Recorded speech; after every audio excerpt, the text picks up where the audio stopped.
Status 24 மணித்தியாலம் வரை இருக்கும். அதற்குள் உமக்கு மரணம் நேர்ந்தால் என்னவாகும்? உங்கள் நிலைமையை சற்று சிந்தித்து பார்த்தீர்களா?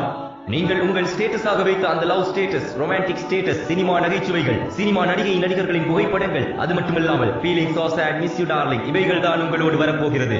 நீங்கள் மறு உலகத்திற்கு சம்பாதித்தது இவற்றை தானே. இதற்கு நீங்கள் ஆசைப்படுகின்றீர்களா? முஸ்லிமாகிய நமக்கு இவ்வாறான மரணம் வேண்டுமா? சிந்தித்து பாருங்கள் நண்பர்களே, நண்பிகளே.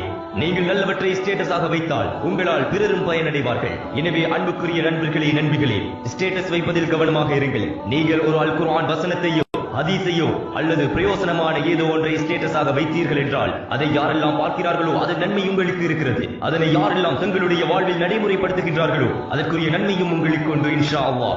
எனவே நாமும் நன்மை செய்து பிறரையும் நன்மையின் பால் ஈட்டுச் செல்வோமாக. அதற்கு அல்லாஹ் எங்கள் அனைவருக்கும் அருள் புரிவானாக. யா அல்லாஹ், திடீர் மரணத்தை விட்டும், உனக்கு இணை வைப்பதை விட்டும், விபச்சாரத்தை விட்டும், இன்னும் கெட்ட மௌத்தை விட்டும் எங்கள் அனைவரும்